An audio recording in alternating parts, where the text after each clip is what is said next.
సరే ఇప్పుడు bird flu అనేది వస్తుంది. అది కూడా కేవలం కోళ్ళ వల్లనే. ఈ చికెన్ తినడం వల్ల, ఎగ్స్ తినడం వల్ల ఈ వ్యాధి వస్తుందని చెప్పేసి చెప్తున్నారు. ఇది ఎంత వరకి కరెక్ట్ అంటారు? బర్డ్ ఫ్లూ అనేది ఇప్పుడు కోళ్ళకు సోకింది మాత్రమే. ఇప్పుడు ఎందుకంటే అది వైల్డ్ లైఫ్ ఏదైతే డిఫరెంట్ ఈ బర్డ్స్ అయితే మనం వలస పక్షులం అంటాము.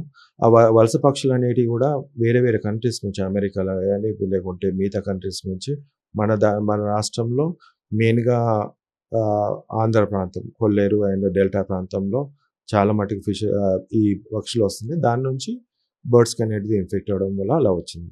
బట్ ఈరోజు ఆ బర్డ్ ఫ్లూ అనేది బర్డ్స్ తింటే వస్తుందా? ఎగ్ తింటే వస్తుందా? అంటే వస్తుండొచ్చు అని చెప్పొచ్చు, లేదని చెప్పొచ్చు 2. ఎందుకంటే ఫస్ట్ థింగ్ ఏంటంటే అక్కడ పనిచేసే వాళ్ళకి వస్తుందనేది స్టడీస్‌లో ఉన్నాయి. ఇప్పటివరకు కూడా అమెరికాలో గాని కూడా అక్కడ ఎవరైతే పని చేస్తున్నారో వర్కర్స్, అది పౌల్ట్రీ గాని, డైరీ గాని వాళ్ళకి వచ్చినట్టు సమాచారం. కానీ మనిషి నుంచి మనిషికి అలా రాలేదు. ఈవెన్ ఇప్పుడు ఈ కోళ్ళు బాయిల్ చేసి మనం కుక్ చేసుకొని తిన్నప్పుడు ఎటువంటి సమస్య ఉండదు. ఎగ్ గాని.